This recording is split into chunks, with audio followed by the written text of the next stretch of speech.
Hello, everyone. Good evening. Good evening. Good evening to all of my viewers. Welcome. I am so excited to be with you tonight.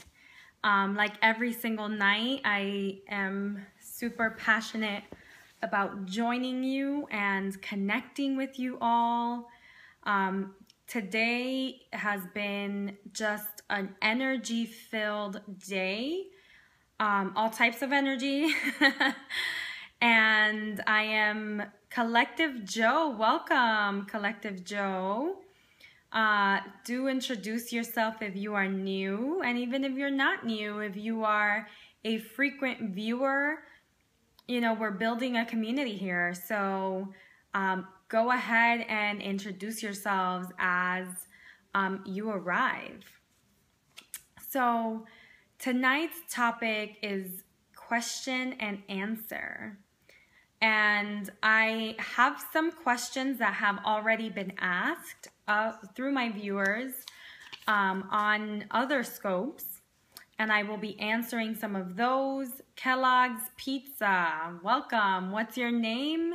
I think you're new. I haven't seen you before and would love to know where you're from. Welcome, welcome.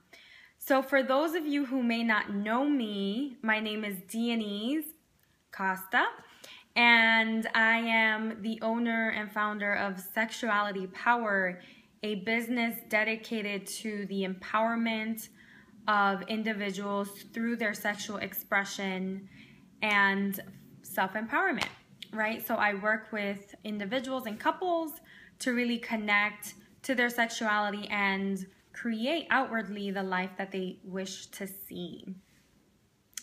So that is what I do. I love what I do. At heart, I am an educator and a coach. I really do enjoy sharing my wisdom with people and connecting. I'm what you would call a wooer, someone who wins others over. And I really do love interacting with you all via Periscope. So again, if you're new, I invite you to share your name and maybe where you're from. And if you are a frequent viewer, thank you for being a lifer. Thank you for my replay viewers watching me afterwards. And thank you for being here tonight and giving me your time and energy. So tonight I'm switching it up. I'm switching up the system here, and I've gotten a lot of questions while I'm talking about one thing.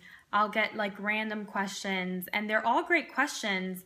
And I keep saying, and I have done specific periscopes for people who have asked about a specific topic, but I figured, you know, I could do one scope every couple of weeks or maybe once a week. I haven't decided yet, but you guys can feel free to chime in on how often you want these Q&A scopes. And do one scope where I answer some of the questions that have already been asked in previous scopes, and then I welcome new questions and I will answer those questions on the spot. So anyone who has any questions, feel free to share them now. I will answer them as they come up, and I will also be answering, I picked about 10 topics / questions that came up during other scopes. So let's get started. So the first question was, does size matter? That's a juicy one. This scope might just be on that one question. So does size matter? You know, size is one of the biggest issues that comes up with men, with male identified individuals. And what I've found is that when it comes to size, this is where cultural and societal messaging has really negatively impacted people's lives. And I'll elaborate a little bit more. So I think there's like infinite number of phrases and quotes around size, size mattering. And you see it in the media, you see it in movies, you see it in TV shows. It's just like, men get belittled when size is not up to like societal standards, right? And that's actually like what is societal standards, right? Because there's this misconception that, in order to be a good lover, you need to be like a huge penis, and that's just not true at all. In fact, the average penis is about 6 inches long. The girth really varies, right? And so does size. And there's nothing really that determines your size. It's kind of just how you were created and built to be.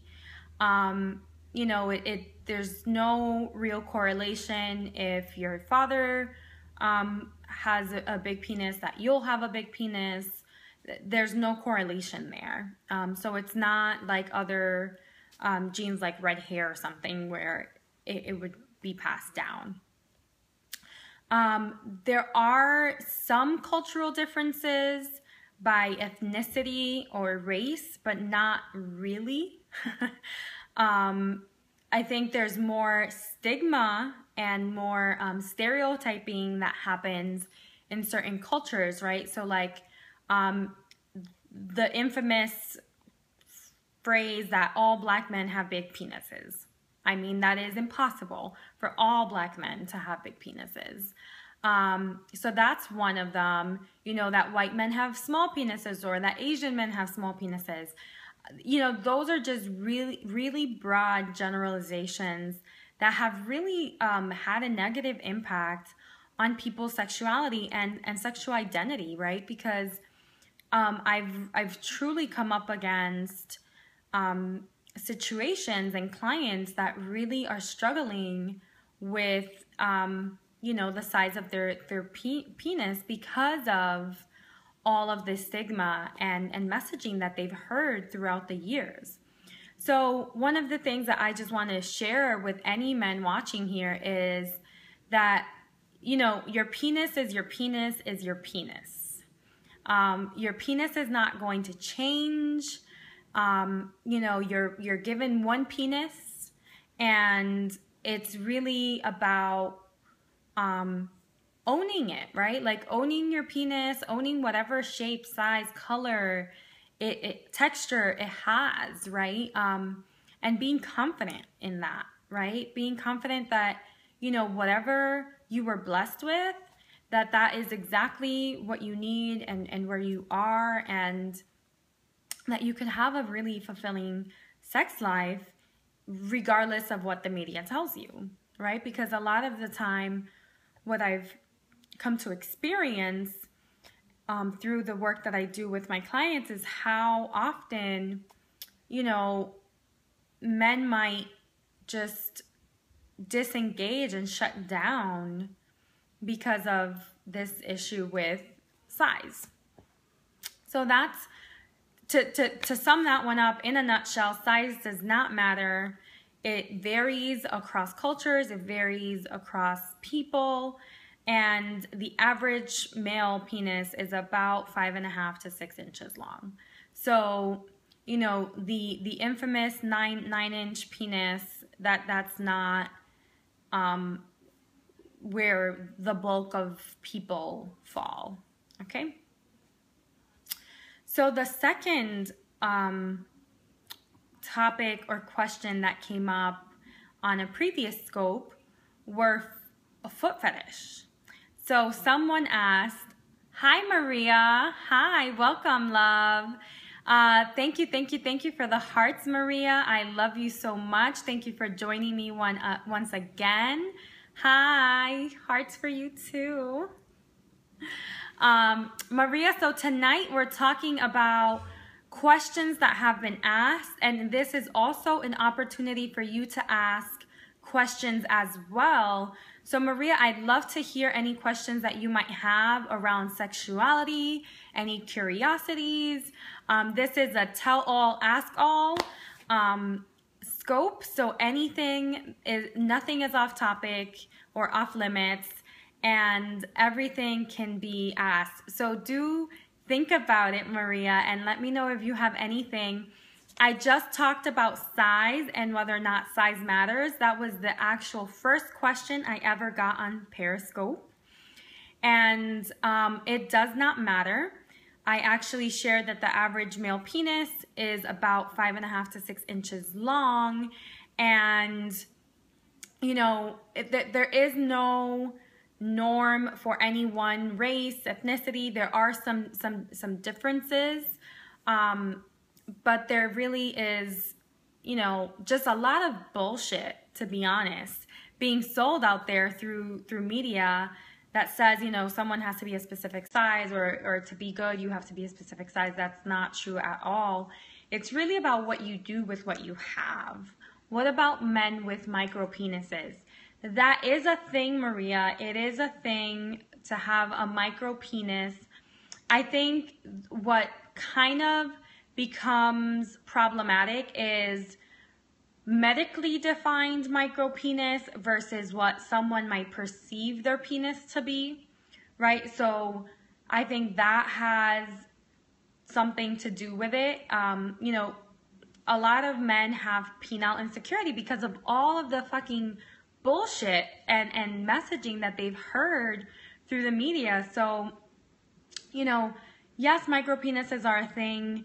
It's not, you know, the percentage is not as high as other things, as just like having a small penis versus a micro penis. People with micro penises can still enjoy sex, can still enjoy, you know, intimacy. That is not by all a factor that should completely limit them. But it is about getting comfortable or women telling them stuff to make them insecure. Yes, that's a huge one, Maria. Thank you for lifting that up. You know, sometimes women, we can be a little harsh towards our partners, you know, and that's not really fair to the partner, because, you know, it's not like they can just walk to the store and like get another penis. You know, like that just isn't real or possible. There's definitely different things that partners can try together to make it more exciting, to get the sensation to feel different. Exactly, non-extensions. But there's, you know, someone's penis is their penis is their penis. So really, what I urge all of us, females and women and ladies, is to really kind of like be supportive and gentle with our partners, because, you know, men struggle with penile insecurity. It's truly a thing. I've dealt with it in my practice many a time, and it can really be damaging to someone's self-esteem and body image. So the same way that we want to be kind of cared and supported in our bodies, men need that too. Mine has an average size. You know, Maria, I enjoy an average size. I think average is good. I think it's really more what you do with it than the size. You know, a lot of, just in my circles that I ran with women, a lot of women actually complain about if it's too big, then it's painful, and that's not good, right? And that can actually cause a lot of internal like bruising. So, you know, you have everything. Yes, a lot of foreplay is great. Yeah, foreplay is underrated and under experienced by many. So foreplay is definitely something that we can talk about right now. You know, everyone could use more foreplay in their life. It is definitely a way to express your creativity, your sense of adventure, your enthusiasm with your partner, and really connecting to the sensual element of sexuality, right? To the sensuality, to that intimacy, physical touch, sensations. You can really do a lot with foreplay. You know, you can tie someone up and bring in a little BDSM into it, right? One of the topics was fetishes that came up, and thank you for the hearts and the love. I love you all, especially you, Maria. You've been with me, I think, since the beginning, and I'm just so happy that you come back every day and find something inspiring and educational here. So thank you for honoring me with your time. So yeah, foreplay, you know, there's ice play, there's food play, there's wax play, there's so many different forms of play. Massaging is a really great way to engage in foreplay, get some tension released, and also really get in touch with your physical sensations. So if you've been kind of disconnected from your body, actually engaging in massage with a partner can be really, really helpful. Ice is not my thing. I would have to agree. I tend to always be cold, so the idea of ice coming at me, I'm just like, yikes, keep that to yourself. But you know, some people really enjoy ice play, and it does get numb. Some people like the numbing effect, and I think that's part of it. Some people like that ice can melt and the melting process, right? It can be a metaphor for how we can melt, right? Melt away into someone and with someone. So definitely ice is a form of play. You know, food can be brought in for foreplay, and that can be a really sensory experience, right? You get the visual, you get the taste, you get the smell, and then you get, you know, the actual interaction with your partner during that, which is super exciting as well. So there's lots of ways to engage in foreplay. I definitely recommend oral sex as part of foreplay. It's definitely a statistic. Whipped cream is also very good. Thank you, Maria.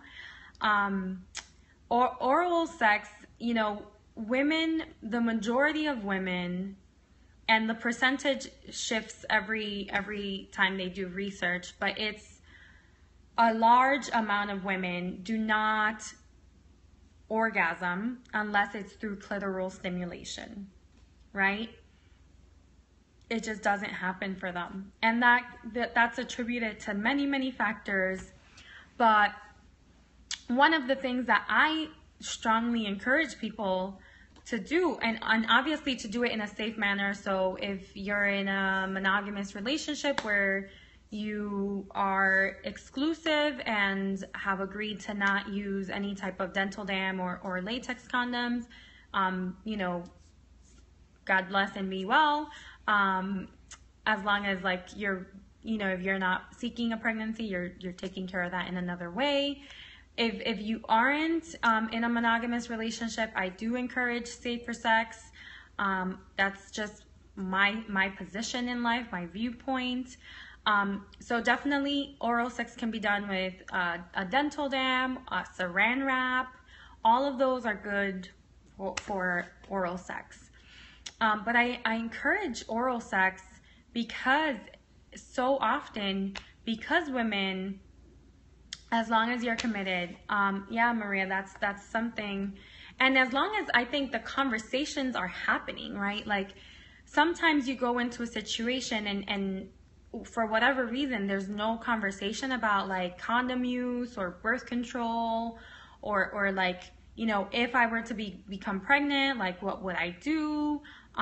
You know, these are true conversations that we should all be having and consistently having, even when it's with a partner that we've been with for a while. Almost 13 years of commitment. Yes, Maria, congratulations. 13 years is a long time. I love that you are so committed, and you know, I find people who are committed to be such an inspiration to us all, because you know, with our society where it's like a 5-second attention span, to be committed to one person for that long is truly a blessing to us all. And yes, Maria, communication is key. If we're not communicating with others, with our partner, you know, it's not gonna endure, right? The challenges and the obstacles that come up. We're getting married. Oh, yay! Oh my God, Maria, I'm so excited for you. Weddings are just so fucking fun. They're just a hoot.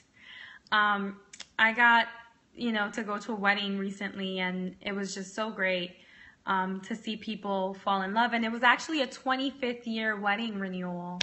So to see them as, I wasn't there for the first one because obviously I was like 2 years old. 3 kids. Wow. Amazing. Amazing, Maria. But yeah, you know, I went to this 25th year wedding renewal, and they were so in love. You could like see it just radiating from them. And you know, they were like all handsy, like if they were, you know, just getting married for the first time. And it was just beautiful being able to witness that. It really is a blessing. And more of us should really enjoy the love around us. Enjoy that people are in love and with each other and committed, and you know, whatever that commitment looks like, right? It could be that you're someone submissive and they're your dominant or your sir or your master. It could mean that you are in a monogamous relationship. It could mean you're in a polyamorous relationship with several people, but you're all committed to one another. You know, any manifestation of love is worth honoring and a true blessing to us all. So thank you for everyone out there freely expressing their love and their sexuality. So, you know, we got a question about fetishes, and there's so many fetishes out there. There's so many different styles and forms of kink, right? There's BDSM, there's playrooms, there's sex clubs, there's you know, foot fetishes, rope fetishes, latex fetishes, fetishes around a specific time or place.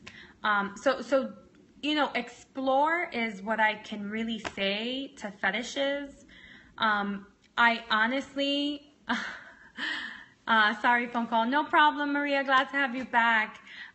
You know, fetishes really vary, and one of the questions that I've been asked is, are fetishes unhealthy? And I don't think that they are.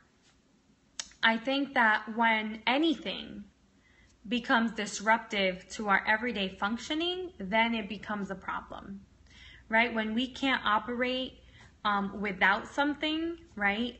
When it becomes to that level of addiction, no matter what the it is, it could be a fetish, it could be sex, it could be food, it could be drugs, whatever it is, at that point in time is when it becomes a problem, right? When it's really harming you and being a detriment to your well-being and your life. So fetishes, I support them, I explore them myself, I encourage you all to explore them, because you never know, right? Sometimes people have fantasies and it just stays as a fantasy, and it's almost like an obsessive fantasy until you actually experience it. But sometimes you experience it and it's like, that wasn't what I thought it was. And then you move on. And then your imagination just like opens up and you explore new things, and it all comes to life in a whole other way. So that's my 2 cents on fetishes. There is a lot more questions and answers that have come up. I will continue to do these. I think I'm going to begin to do them. Not I think, I am. Fantasies are better staying fantasies. Some of them are, Maria. Some of them are. Some of them are.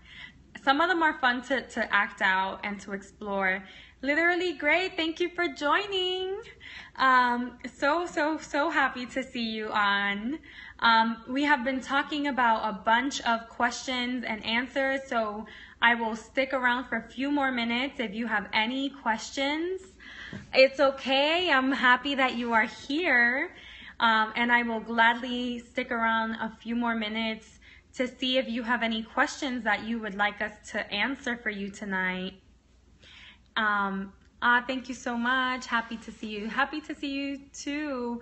Ask away. Yes, literally great. Ask away. While you sit on that ask, I'll talk about the next topic, which is squirting. So someone asked, is it real? Can women squirt? And is it a medical problem? It's not. It's just us girls. It is just us girls tonight. Some guys might be watching afterwards and might find this chat very exciting. Totally normal. It is totally normal to squirt. Not everyone has experienced squirting. Everyone technically does have the capacity to squirt. So I will explain what squirting is. So squirting is a different type of orgasm altogether. It is actually female ejaculation, which is an actual term.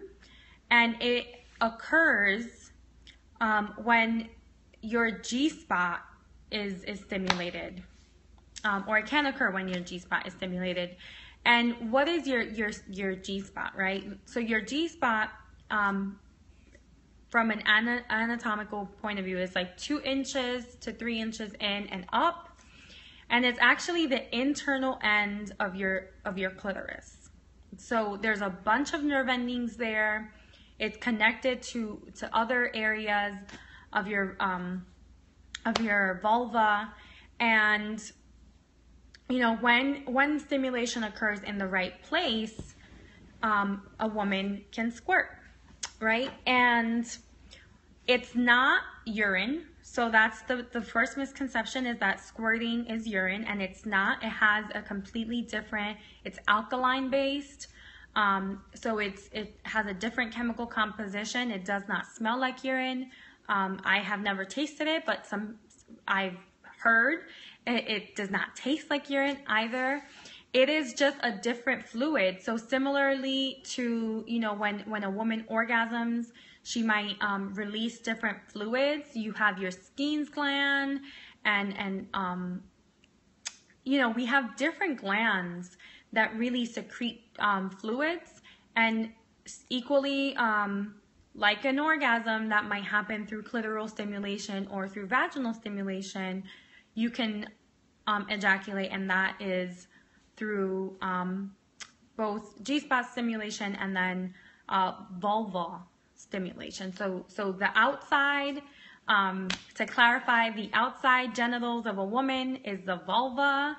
The vagina is the actual opening and canal into the reproductive system where the cervix and the uterus lie. So that's just one fun fact, that most of us never refer to our, you know, vagina as our vulva, when really, when we're talking in passing, when we say vagina, we're really talking about the whole area, which is usually what we talk about, and that's the vulva. So fun facts there. Squirting, it's a thing. It can happen. It is always fun to try to make it happen. So if you haven't experienced it, even if you don't experience it, enjoy the ride, because it's all about the ride. Getting there is a marathon. It's not a sprint, and really it's about enjoying the journey and not worrying so much about whether or not it happens. Some guys really like that, I heard. Some guys do really like that. I honestly, I want to address that comment, because I think part of the phenomenon with squirting is, or the, the hype around it is porn. And, porn has its place in the world. I am not anti-porn, but I also think that we need to be really clear as a society about what porn is and isn't. So porn is not a place to go and learn about how to have sex, right? Porn is not necessarily realistic. There's things that happen in porn that the majority of people would not enjoy. Many people might find it painful or uncomfortable. And a lot of it is exaggerated, right? So sometimes you see these like incredible squirting shots on some of the porn videos, and it's actually like, it's the opposite of squirting. They're actually peeing, and it's just special effects type of stuff. I've actually even heard of actual devices that they can sneak into someone's like vagina that squirt out all this fluid.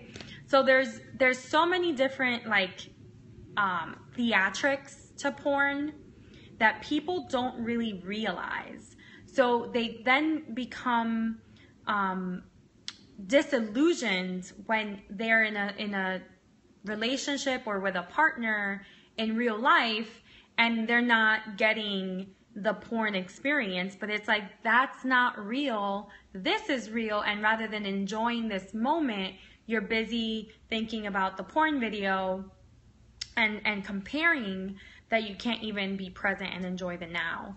So that's my only issue with porn, is that, people don't really see that it's not realistic, and that a lot of it is just theatrics. Has ruined so many sexual experiences for me because of men's expectations. Yeah, literally great. I hear you there. I have to agree with that. A lot of experiences have been kind of put a damper on because of these expectations about sex looking and feeling like what they see on porn. And, just to kind of drive this home a little bit more, a lot of us, like, I'm not a parent in that I've had children, but I have nephews, and I have friends with kids that I openly can talk to and mentor. And one of the things that this whole porn industry has done is that it kind of ruins youth's perception of intimacy and sex. So one of the things I urge you all, if you have kids who are teenagers or even younger, like nowadays it's like 8-year-olds are watching porn.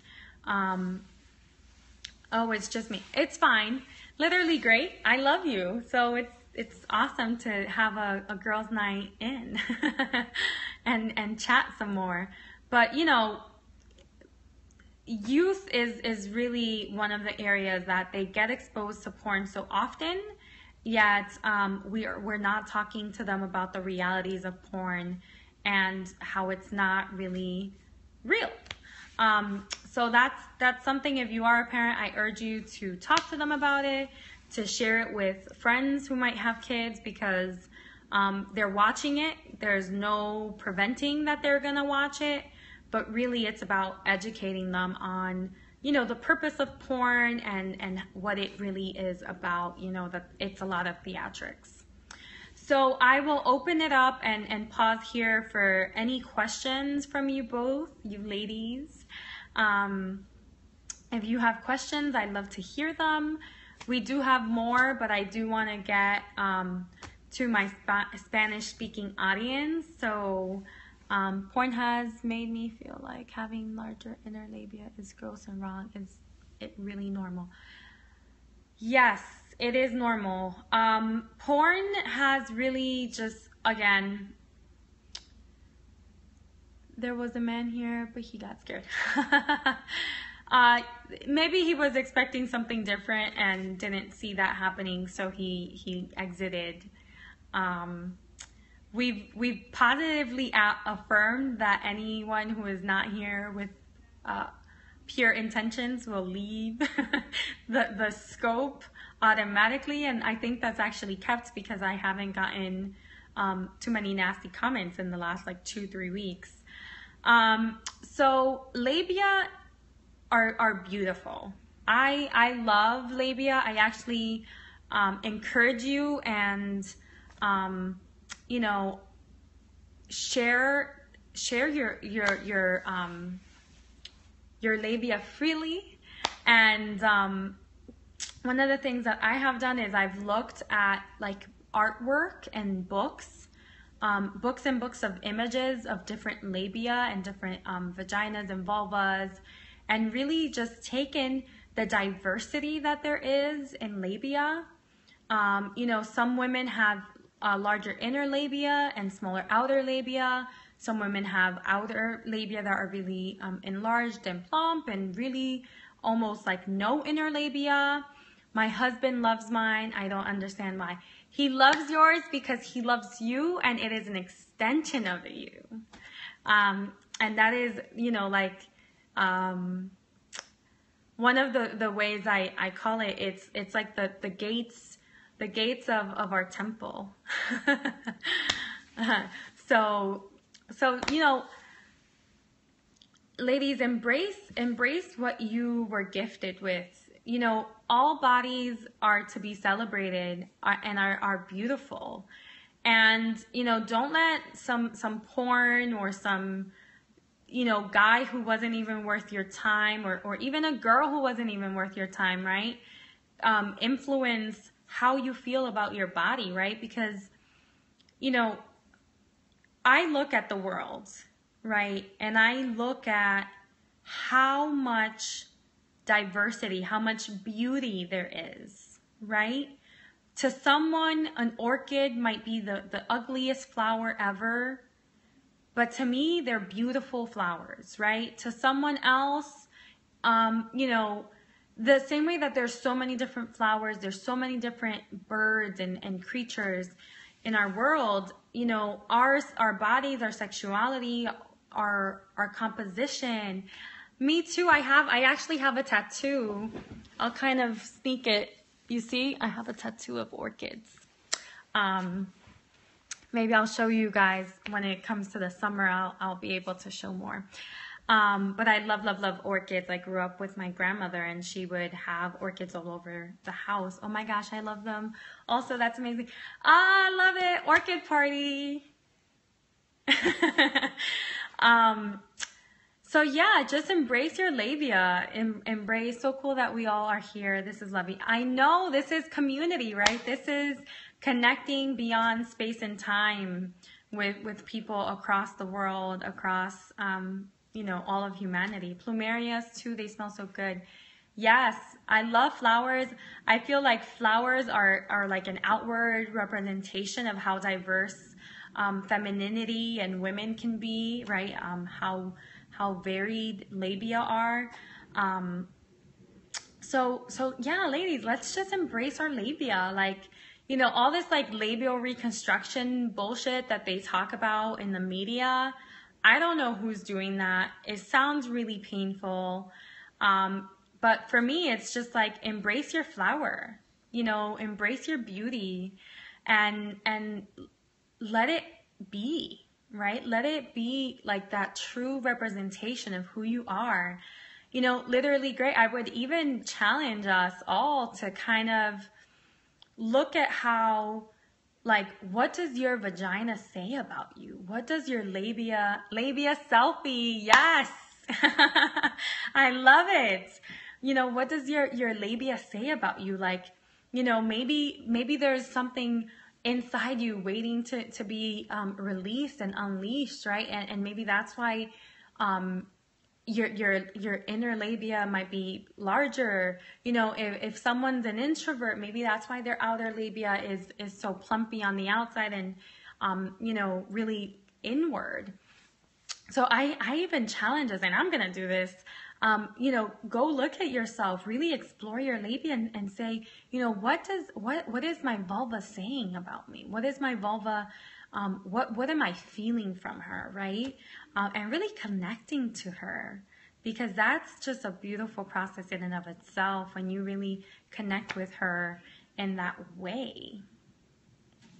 So ladies, I have had such an amazing scope with you both tonight, with everyone who has joined. Thank you for joining. Tonight was a question and answer. We got some questions answered from previous scopes. Some questions came up organically here on the scope, and I look forward to continuing this conversation, right? I'm gonna do a weekly question and answer. Love you so much too, Maria. I'm so glad I didn't miss you both. Literally great. Tomorrow I will be back at 9. Hope you can join us then. Also in the mornings, I'm on at 9 in the morning for the morning inspiration. You know, the three of us, you know, at one point we're gonna have to coordinate and either do like a Google Hangout or something, because I cannot wait to like physically meet you all and just get to know you.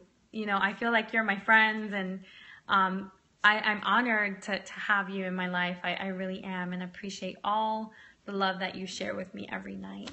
Oh, love you too. Okay, Facebook video chat. Yes, Maria, let's do it. Facebook me, my name, Dieniz Costa. I'm the only one that comes up with that name, D-I-E-N-I-Z. And I will gladly set up a Facebook hangout with you both. So until tomorrow, ladies, have a very passionate evening. Love you all and enjoy the nights. Ciao.